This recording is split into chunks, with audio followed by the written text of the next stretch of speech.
real conversations, and some hard truths. Gangs, drugs, and guns. Giving a voice to those willing to sacrifice. We have stories that need to be told. We have lessons that need to be taught. Protect and serve. Welcome to The Quiet Professional. Hey everybody, welcome back. Nathan Romas with you. Today we are going to be talking about the BOLO Program, catching criminals and the state of law enforcement. You might have seen the BOLO Program posters or billboards around, the big yellow signs with an offender's face in the middle that law enforcement is looking for. So just to kind of jog your memory. For that, I have Maxime Langlois here. I'm saying that right? I want to make sure. Yes, A+. And French is not my first language, so I always have to double check. A little background on Max. He is the executive director of the BOLO Program, which is a public safety innovation project that encourages citizens to be on the lookout for Canada's most wanted. Max spent his entire career working in the field of security. This has included jobs with Global Affairs Canada in Ottawa, the United Nations Department of Peacekeeping Operations in New York City, and the International Criminal Police Organization, or Interpol, in Lyon, France. Max is also a graduate of the University of Ottawa and the Royal Canadian Military College of Canada. So welcome, Max. Thanks for having me. Happy to be here. Glad to get you on. I know I see these posters everywhere. I see them digitally or in person. So I think a lot of people I've talked to kind of wonder about the program. So yeah, I think it'll be a productive conversation and very informative. Maybe we'll just start talking a little bit about you before we get into the program. I described a little bit of your background. You've lived all over the world. So maybe you can start off, just tell us a bit about you, where you're from, and how you got into this world of things. So I'm from a small town of 2,000 people in Quebec, just east of Quebec City, and it's actually very convenient that I can talk to you in English because up to I'm going to say like 20 years old, my English was extremely shaky. But then, I eventually, my first degree was in hotel management.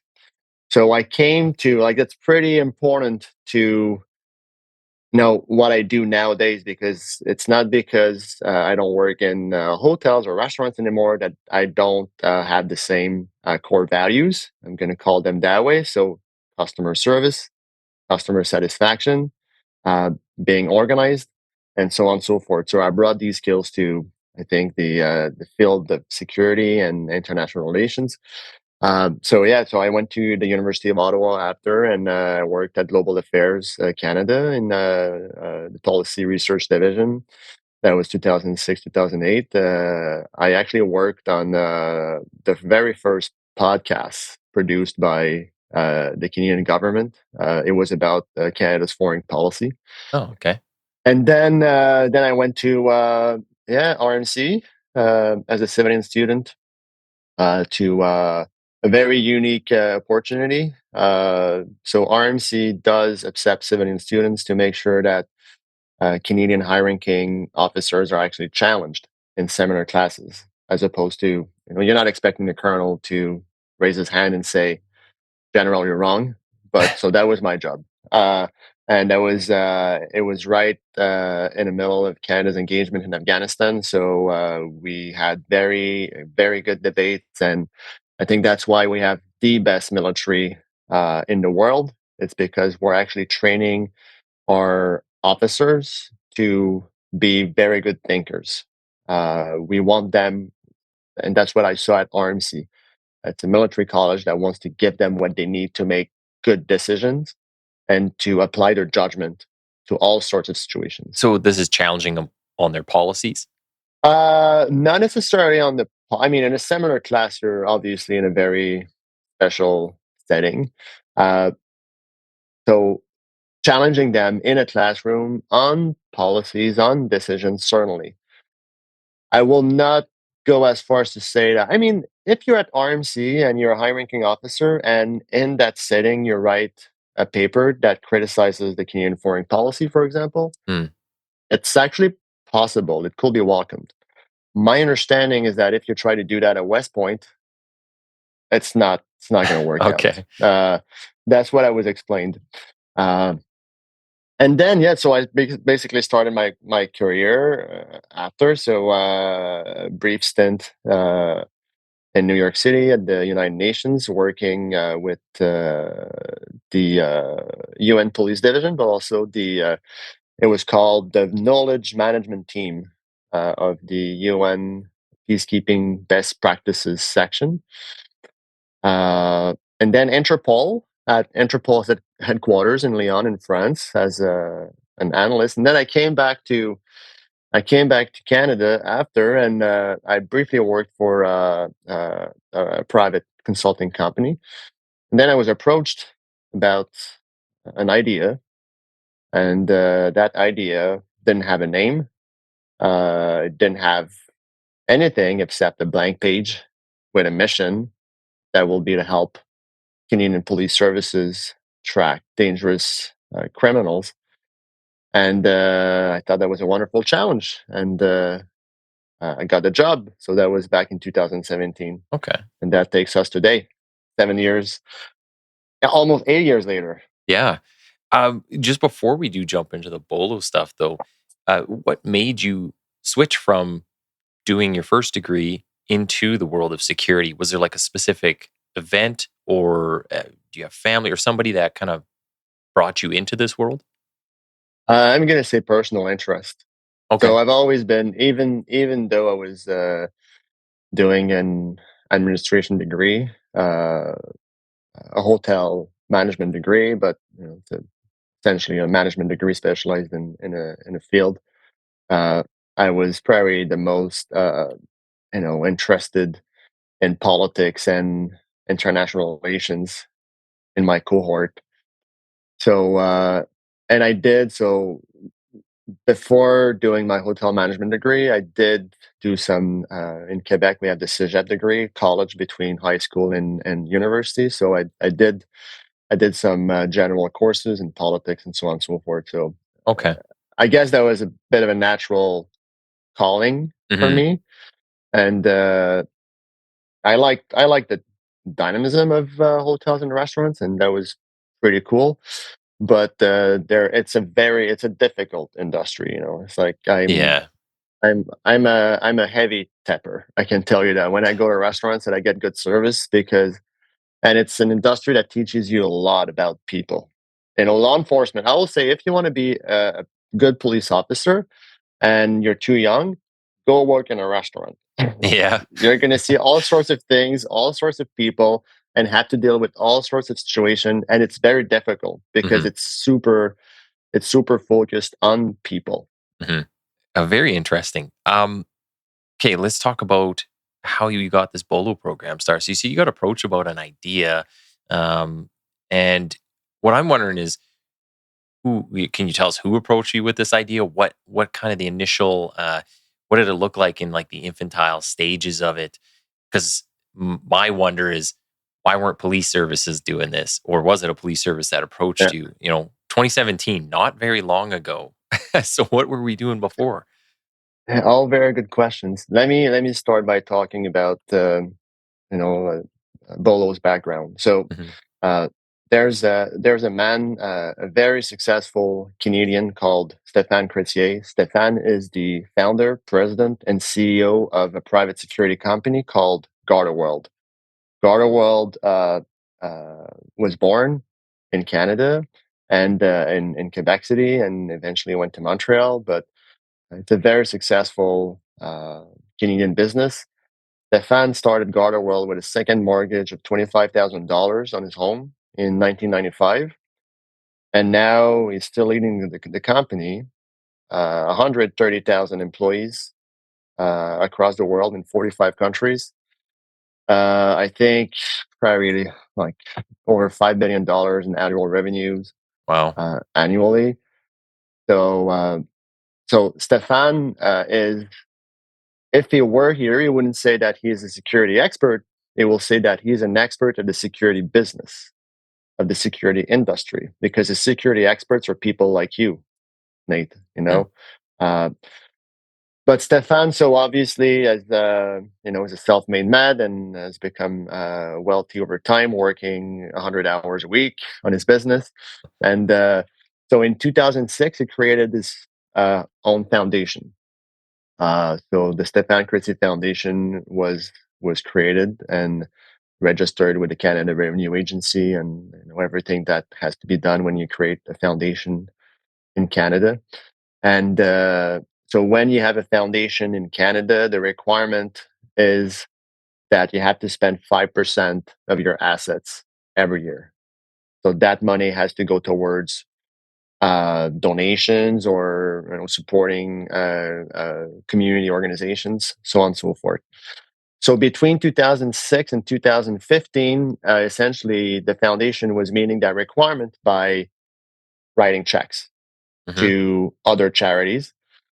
But believe me, Stefan is a man of action and a man of objectives. So uh, he had a vision for his foundation. I mean, he's always had the vision for his business, but he wanted his foundation to do more than just writing checks. And in 2015, I think the years of the financial crisis were behind, and then he instructed his foundation. He chairs the board of directors of his foundation, but he instructed his board that he wanted his foundation to do something in public safety to give back to our community. And he also had that very steep interest for America's Most Wanted. Mm. He was a big fan of the show back in the 1990s and early 2000s. And the first question that was explored was what's done in the country right now to in terms of most wanted individuals being out there. And so in 2015, the foundation's board of directors hired a consultant to do some preliminary work on that. And a lot of, for example, they interviewed a lot of active, high ranking police officers and retired police officers as well to understand, will this work? How could we do this? And then in 2016, Stefan and I have a good friend in common, the former chief of police in Montreal, Okay. Jacques Deschenaux. And I think it was, at that step that we were put in touch through Jacques because Stefan was looking for potential individuals to lead that project.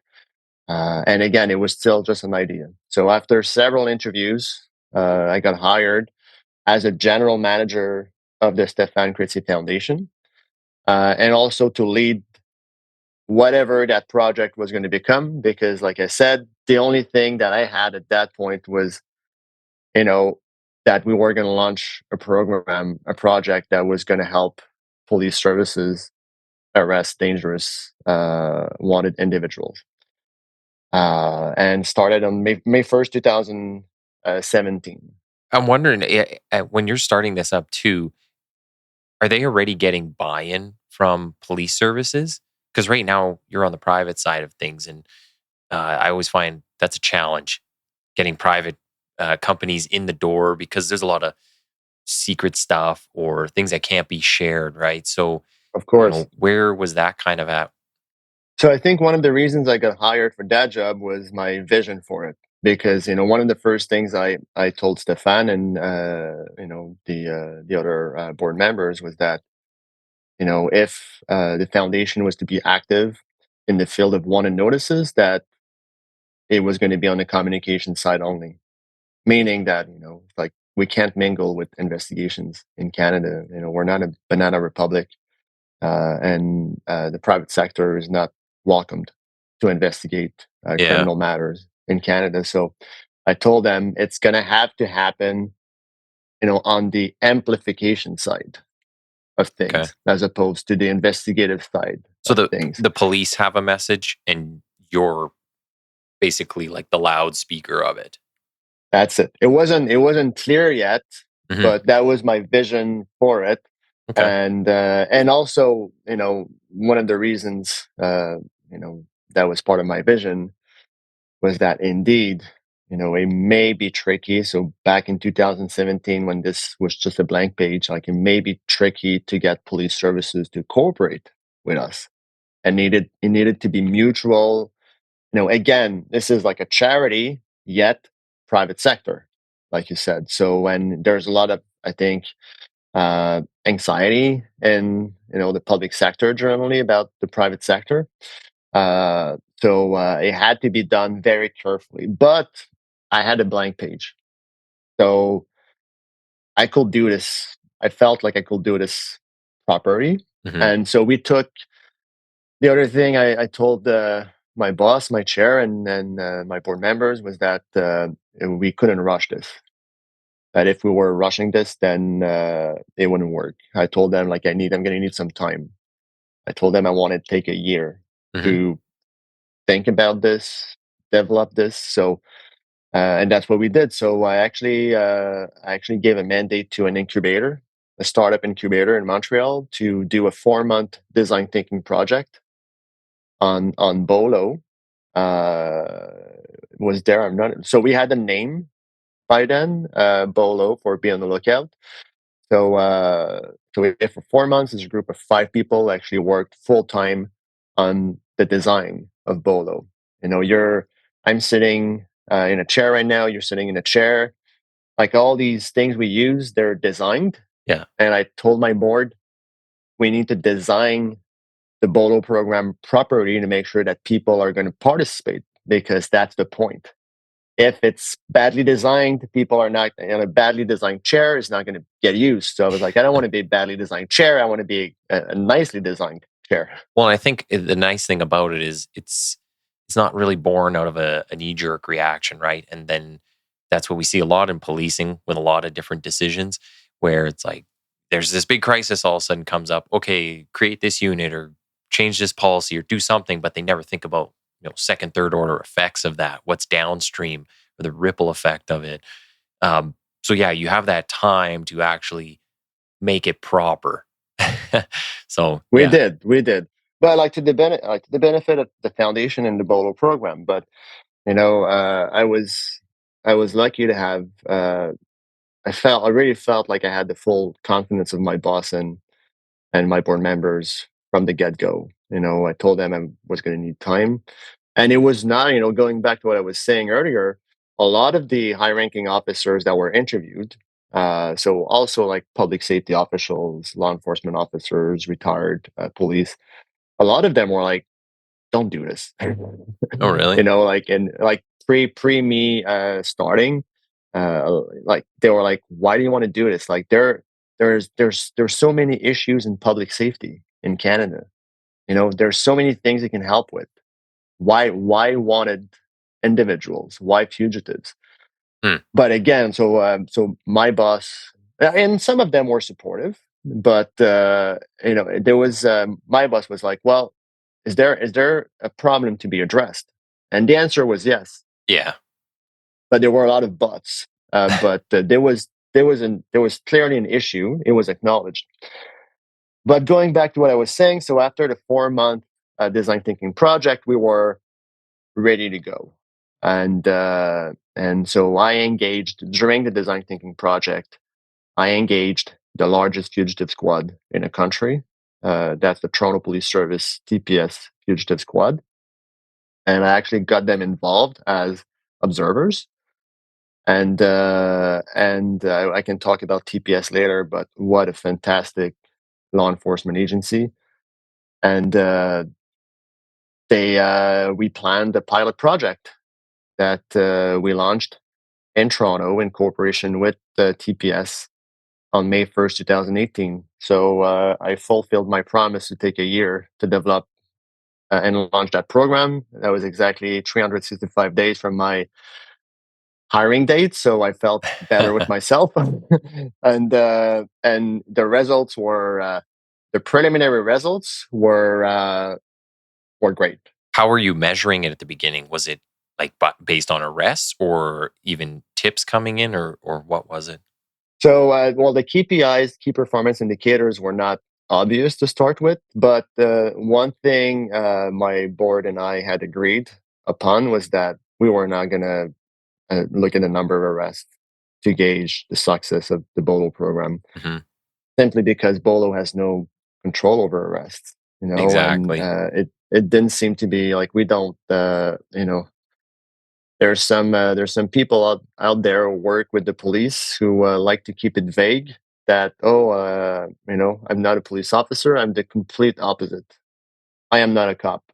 And the BOLO program is not a law enforcement program. It's a public safety program. So our KPIs are, we look at the number, for example, my objective, and we'll talk about our campaigns in a bit, but my objective when we launch campaigns is always to bring people to our website where we have, the most updated information about all these wanted individuals. So I look obviously at the number of page views generated on our website, the number of advertisement impressions, very important.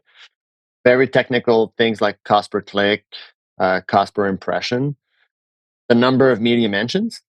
So I use a specialized software as well to determine so how many times Bolo and not well Bolo, yes, but especially our featured fugitives do get mentioned in the media following our campaigns. Okay. Uh, and the number, so we don't Bolo doesn't work with confidential information. We only work with public information. So, and the tips don't come to us. It's for the lead investigator or the police service to decide where the tips will go. So usually there's a police tip line Hmm. and Crime Stoppers, but that's for the police service to decide. So I don't get to see the tips and I don't want to see the tips, but I do ask insofar as possible. And it's always been done to get the number of tips, just the volume of tips generated by our campaigns. So yeah, the number of tips, as you suggested earlier, is a pretty important indicator for us. Okay. Hey, you know what? I really like how you break that down. And obviously, you've been doing this for a while now, but uh, to kind of separate that line of like, this is the investigator's job and we're not interfering.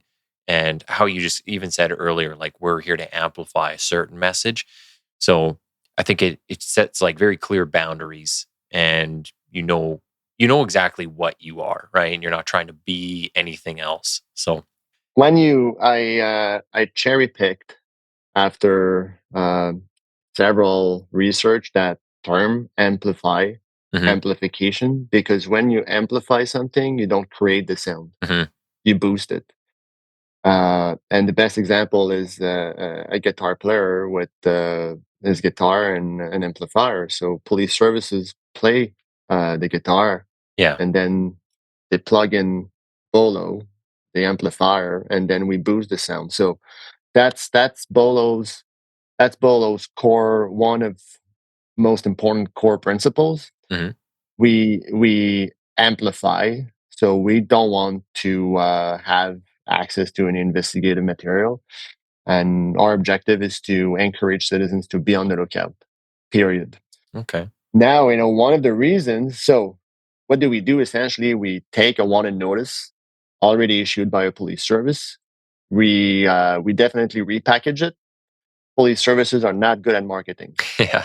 And should they be? That's another story. I don't think they should. I mean, there's some basic things that could be done better, I think. But so Bolo is good at marketing. I have like graphic designers working for me.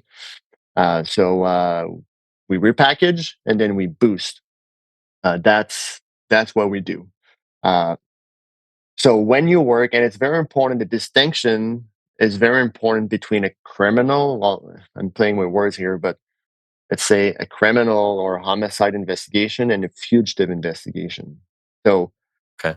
if you're dealing with a homicide that's being investigated, there's a lot. I mean, witnesses are being interviewed, evidence is being collected in order to be able to lay charges. So when you lay charges and you try to locate your accused, but you can't locate him or her because he or she is actively evading arrest, then as an investigator, you go back to the judge and you say, I can't locate this individual, what's happening? The judge will issue a warrant for homicide, typically a Canada-wide warrant. And then it becomes a very different game.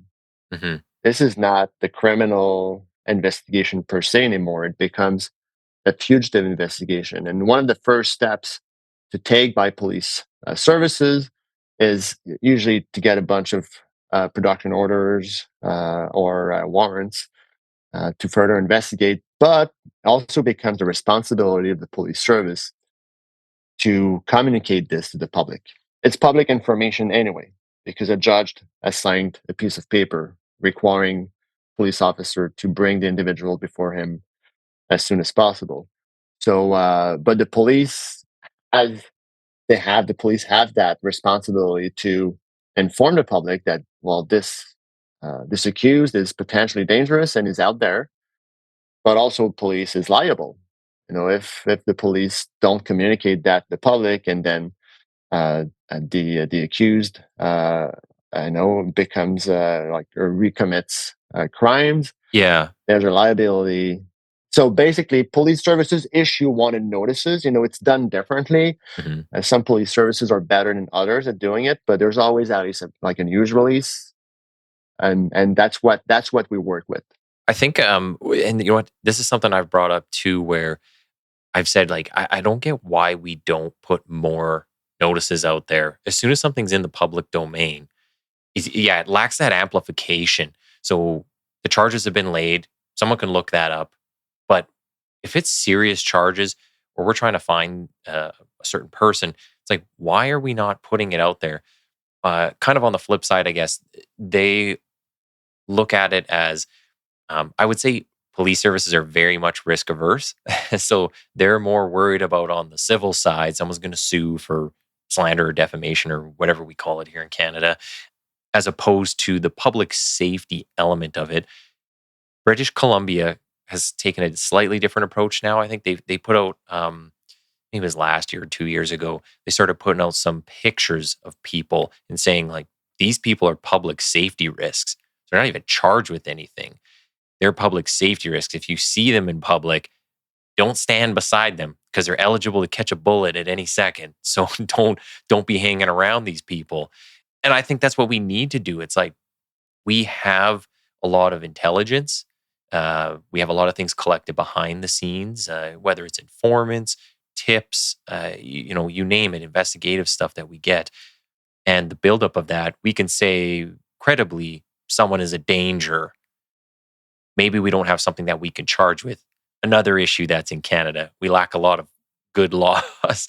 So, I understand what you're saying. On the BOLO side, for us, because we only work on priority wanted notices, it's a requirement that there be a wanted notice issued, yeah. like already. So some police services, sometimes they approach us. They're in the early stages of their fugitive investigation, and so BOLO receives case submissions.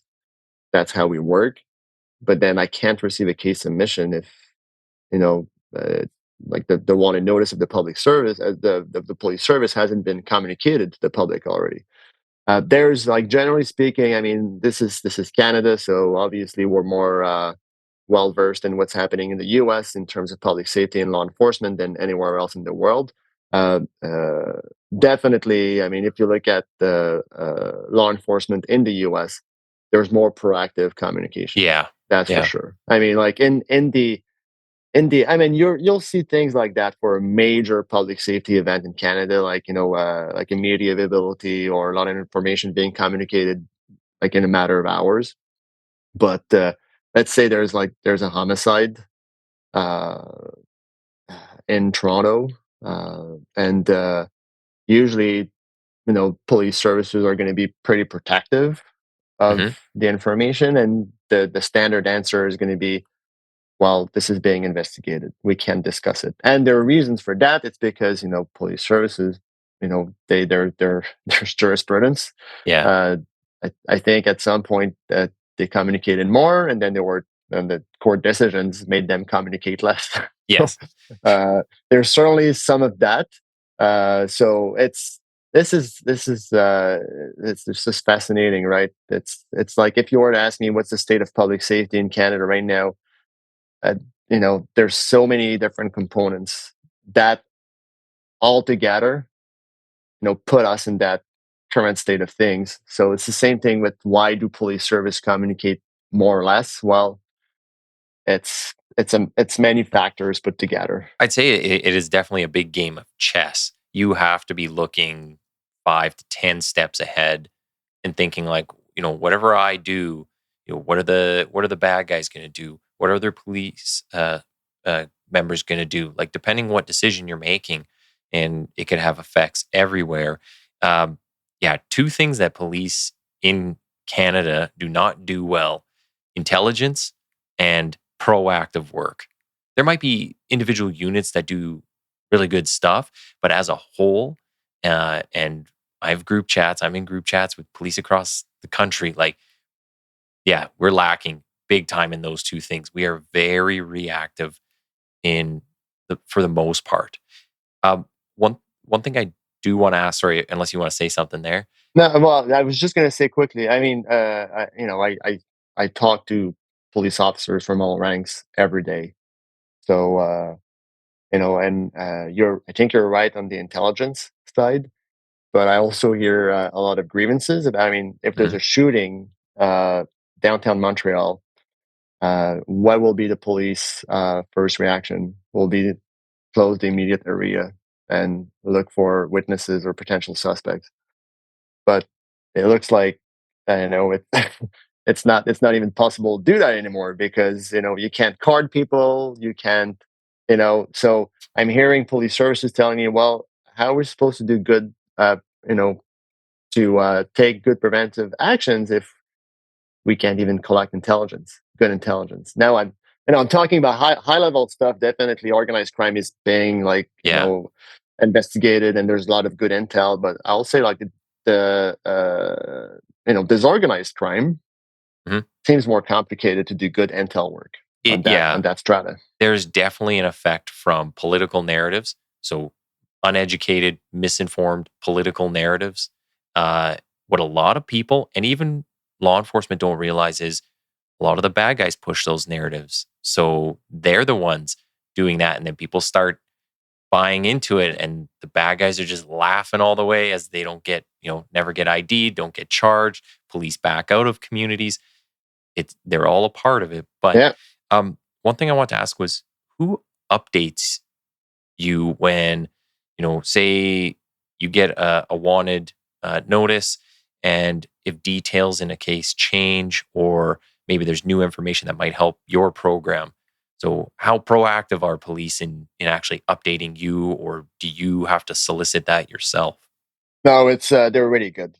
Once Bolo, because Bolo is a sort of fail-safe. That's how I like to call it. I mean, if we receive a case submission and the police service is still working on active leads in terms of fugitive investigation, uh, I tell them it's not the good timing. It's like police work leads to, I'm going to say, 95% plus of wanted individuals being apprehended in Canada. So we like to help with what's the most difficult. So uh, police services kind of commit to work hand in hand with Bolo when they resort to use Bolo, and it's pretty clear to them. Like, I actually bluntly ask them, we're going to need to work on this, and it's going to require. It's free, Hmm. and it's no cost to police services. Yet it's going to take time. It's going to take time to get the campaigns together, get the rewards sorted out, deploy the campaigns, and it's actually beyond the Bolo Police Service Corporation. It brings in some work. A lot of tips are going to come in. So I'm updated as soon as something happens with fugitive investigation for a suspect with future. I will say, like, I'm probably, like, in the first people to be called, if especially if there's an arrest. Okay. Because we spend a lot of money on campaigns. Hmm. So it's important for me. That's part of our understanding with police services. if someone is arrested, anyway, it's going to become public information within 24 hours because he needs to appear before a judge. So, but I ask them to call me as soon as possible, so at least I can pull the plug on the campaigns we run on Facebook, Instagram, so on and so forth. So yeah, no, I will say, generally speaking, I give A+ to the Mm. cooperation we have with police services. That's good. You kind of mentioned it before, but the rewards, I kind of want to talk about that and offender selection. So, how do you pick? Because you have 25 on the list from across the country. There are a lot more bad guys out there. So, uh, how do you select the people that you're going to put out? And, how are these rewards formulated, I guess? Let me start by the selection of cases. So obviously, Bolo had to start somewhere. So originally, and when we launched the pilot project in 2018 with the TPS, we just looked at cases together and we decided which cases were actually going to be featured by Bolo. And over the years, so we went from the approach of Bolo out, kind of reaching out to police services and asking them for cases to us being sort of overloaded by case submission. So now we do Okay. work with case submissions. So and the way it works is that police services can send us their case submissions anytime, but the Bolo top 25 is updated periodically, so usually once or twice a year. So leading up to an update, there's got to be a Bolo committee meeting. So the Bolo committee is that structure that helps us assess cases based on Bolo requirements, but also rank cases. So on the Bolo committee, so I chair the Bolo committee as the executive director of Bolo, and there are 5 other committee members. They all have fugitive investigative background, and they're from 5 different law enforcement agencies in Canada, and they all represent a region. Hmm. So that committee meets, and it's a one-day meeting. We briefly look at each case submission. When we update a top 25, obviously there's outstanding cases usually. So, like for example, if you look at our top 25 today or September 20th, there's been 7 arrests. So let's say the Bolo committee was to meet tomorrow, we will have 18 existing cases to reassess as well. Plus, usually I'm going to say about between 20 and 30 new case submissions. Wow. And we look at every case, like the main features of every case. If there are questions about cases, then we can call the lead investigators who submitted these cases, and then and then in the afternoon we rank. And if you were to ask, is this an exact science? No, it's not. Yeah. It's like I've been asked before, like, why is this guy number one as opposed to number two? Well, he could have been number two. you Yeah. know Yeah. uh you know but generally speaking, I will say there are 3 tiers on the top 25.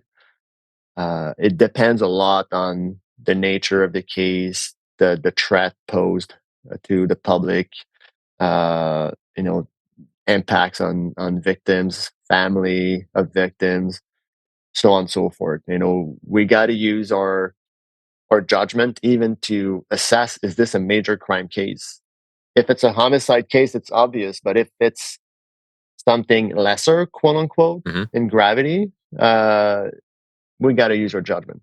I'm wondering too, and I'll get back to the rewards thing, but just with your experience, like you've worked in a lot of different places with different security agencies, have you ever discussed with them kind of criteria or anything like, there's the FBI most wanted or Interpol.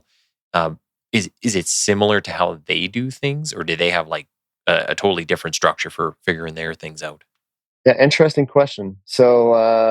Bolo is a Canadian program. It's the main activity of the Stéphane Crécy Foundation, and the Stéphane Crécy Foundation is a Canadian charity. So this is a Canadian program Hmm. whose money has to be spent in Canada. So we don't work, let's say, on French cases or American cases, unless a foreign fugitive is in Canada. Yeah. So we've had, and I'm saying this because we've had obviously communications with foreign agencies, but there's one we communicate extensively with, and it's the U.S. Marshal Service, because a lot of Canadian fugitives end up in the U.S. and Yeah. the U.S. Marshal Service is that agency that was created in 1789 that's been specialized in catching bad guys Hmm. ever since, and they're hungry. That's how Yeah. I'm gonna say it. Like they're hunters, and they're really good at it. So they've actually arrested a lot of our featured suspects in the U.S. So they have a top 15. They have a top 15 of U.S. Marshal Service most wanted, and they do it completely differently. Okay. Uh, it's a decision. So I think the way it works is that a case got to be submitted, and then I think they meet as a committee, but it's ultimately the director of USMS who clears the case. Another interesting feature of their top 15 is that once someone makes it there, he stays there until he or she is arrested. Okay. Bolo has a different approach.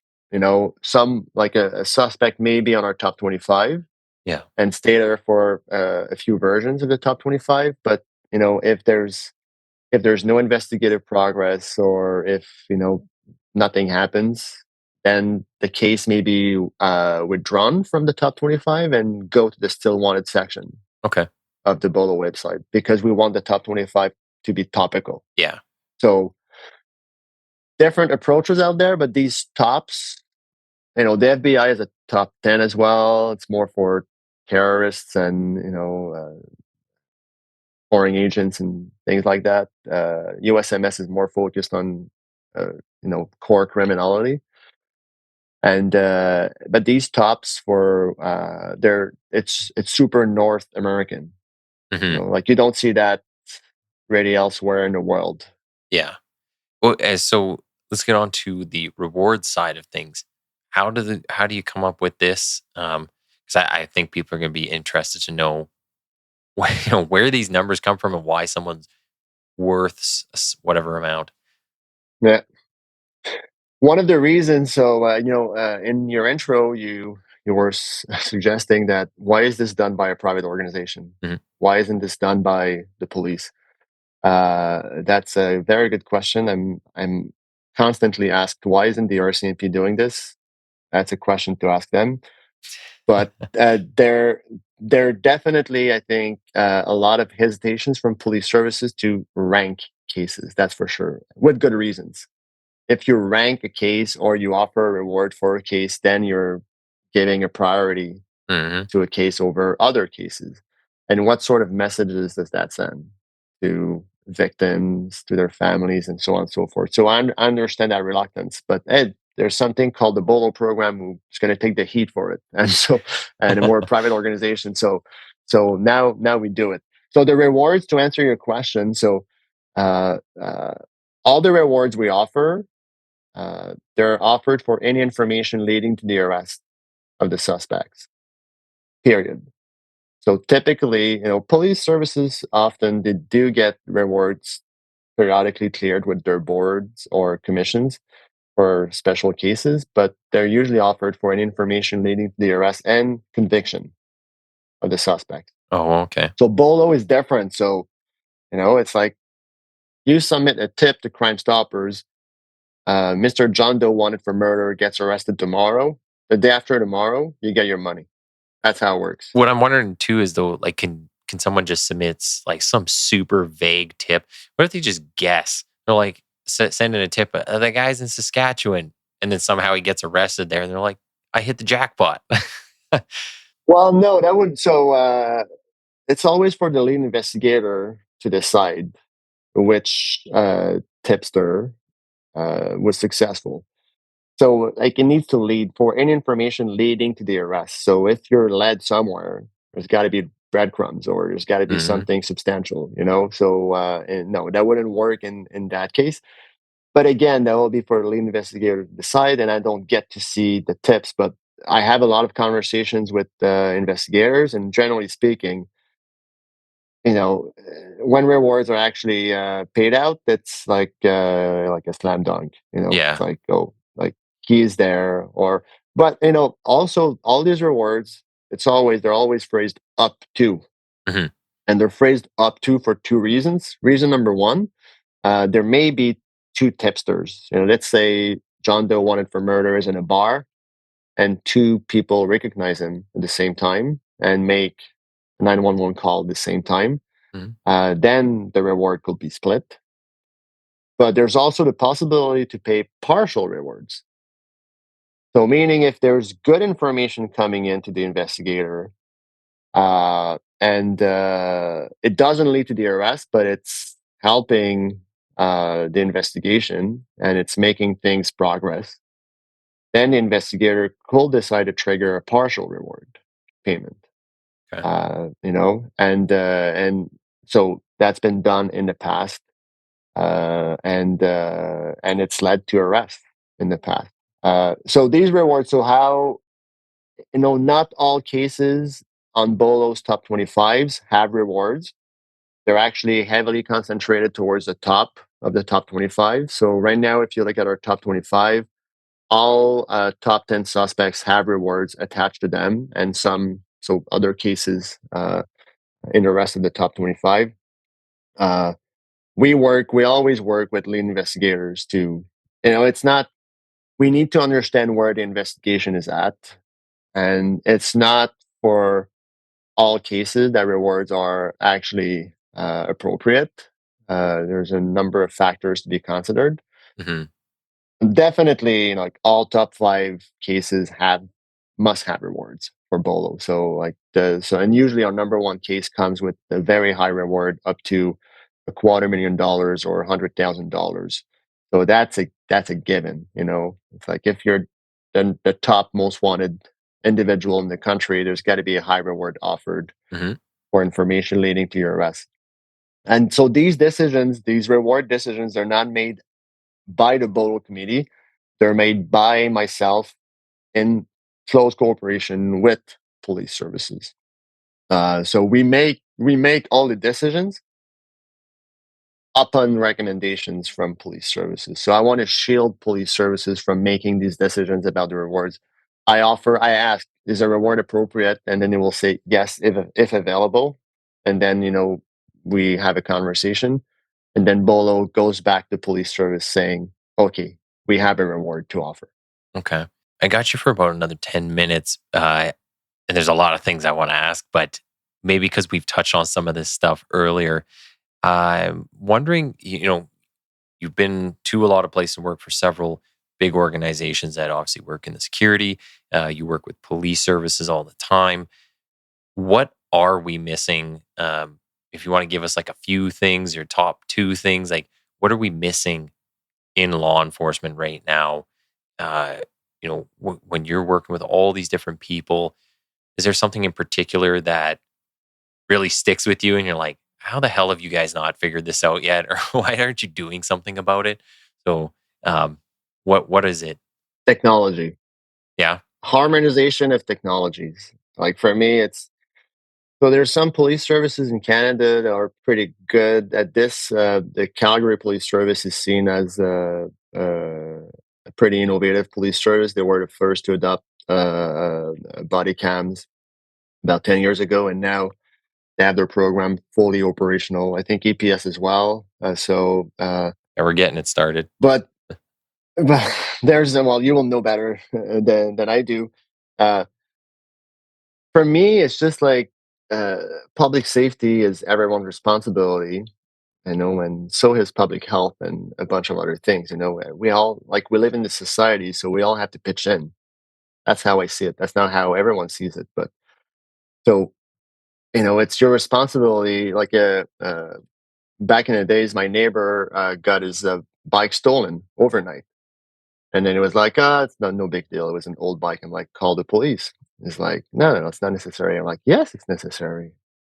Call the police. If they don't know your bike was stolen, you don't know if 10 bikes got stolen in the area over the past 3 weeks. They got to know if, that's a responsibility as a citizen. Yeah. to call the police. I know these calls can be a bit annoying nowadays because of lack of police resources to answer that sort of calls. But long story short, there's like an immense amount of data out there that is completely underexploited. For me, it's like it's untapped. Uh, you know, if it's just me deciding all police cars in the country shall have automated license plate readers, they'll have cameras. All police officers shall have body cams. Hmm. There shall be like all these cameras that we all have on our rings, on our properties. You know, this is completely untapped, and people usually when I say that, people are like, "Well, like, are you pro communist China Yeah. or that is they actually well." Even if we wanted to develop that system in Canada nowadays, that will take a decade of privacy laws being drafted and adopted. Well, that's the thing. People, it's funny because we get accused of that all the time. Like we're all Big Brother, we're just spying on everybody, and it's like you're. And I've said this a few times on the podcast. Your Apple phone or Microsoft on your desktop, like it knows everything about you. It knows what you think before you know what to think. It knows you better than you know yourself. But someone will get super mad at me because I took a picture of their driver's license rather than standing there and writing things down and asking you how to spell your names. I just want your license, boom, picture done. You can go on with your day or whatever we're doing. People think that's like spying. It's like I could look that up. So fine, we'll stand here for 10 minutes and I'll write everything down. I'll ask you how to spell your name 10 times because you don't know how to spell your name. And it's like, it's just craziness. Like people have these twisted narratives, kind of backwards. Um, if we had all those abilities, license plate readers or and all the cameras, there are so many rules around their usage. And like you're saying, the privacy laws are well established here. Obviously, things could always improve, but we're not China where the stuff just pipelines into the government and they're you know calculating what That everybody's doing at all times. yes, that will be for 40. I mean, like you said, like especially if you look at all public cameras out there, we are filmed constantly. Yes. So I'll give another example of what you just mentioned. You go to work, you drive to work, you go to the supermarket, you go to a shopping mall, you go to a restaurant, you walk on the street. You know, there's a homicide investigator, and I'm not going to name the city, who told me recently this is called the Solved by Camera Squad. Yeah. 95% of homicides they get resolved by CCTV footage. Yep. And like somewhere that's how it happens. But like police officers have to go door to door, and then when someone doesn't want to cooperate, and it's becoming more and more, even businesses don't want to cooperate anymore because of Supreme Court decisions. Then you need to go get a warrant. It takes 30 days. Public safety is at stake. Hmm. While paperwork is being pushed around, dangerous people out there. We're filmed everywhere, constantly. We don't know where, and we don't care. We don't know what's done with that footage, Hmm. and we don't care. We don't know where that footage is saved, and we don't care. We don't even know how long that footage is going to be kept, and we don't care. So why not coming up with a system in which all these parameters are going to be defined? Yeah. You know, your license plate is actually caught by a license plate reader in a police car. You've done nothing wrong. Well, it's recorded, but then the data is deleted within 7 days. And this is exactly let me take 2 minutes to talk about the most innovative Yeah. program of that sort in Canada. Everybody's going to look at what the Charlottetown Police Service in PEI did. They have a network of 150 cameras downtown Charlottetown that are filming 24/7 what's happening. They have a license plate reader technology on these cameras. This was very expensive to implement. So It's businesses who paid for these cameras to be installed because they want the community to be safe. All the footage, don't quote me, but all the footage I believe is deleted after 2 weeks if there's nothing useful on it. Charlottetown Police Service is a small police service. I'm going to say probably 75 members. Very expensive to implement body cams for that police service, but they don't really need it. They have cameras all over town, and if there's an intervention somewhere, these cameras are high quality and they can zoom in. Yeah.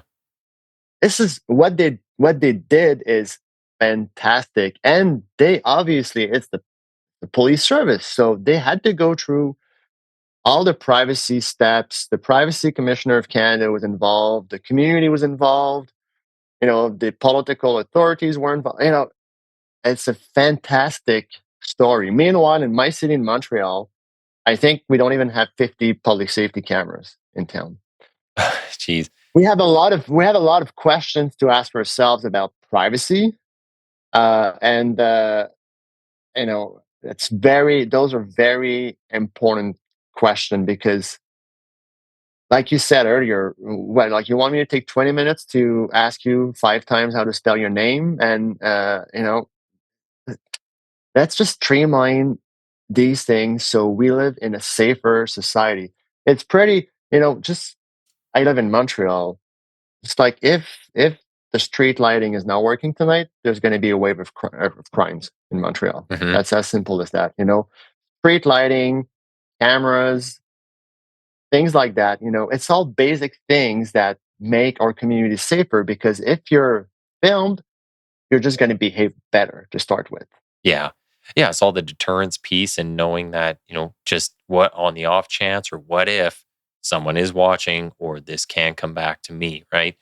Um, yeah, no, I think that's a really good answer. I was expecting something totally different, not technology. So good answer. Oh, I can talk about that stuff for hours, but for me, that's the low hanging fruit. It's not low hanging in terms of the laws and regulations that Yeah. need to, yeah, but it needs to be done. And the UK is actually and the UK is now deploying mobile facial recognition cameras in the context of fugitive investigations. Yeah. There's a way to do it, and I like to say, like, when people are telling me, well, other countries are not doing it. Like, why will we do it? I'm like, no. It's like I would like to think that Canada is at the forefront of these things. Hmm. I think we used to. I don't think we are anymore. I think we're getting bogged down by a lot of bad narratives and stories. And Well, and just policies and everything. Yeah. yes, we can. And like, I want us to be. This is Canada. I love my country. We can be better. We shall be better. I think that's a good place to wrap up. Good final statement.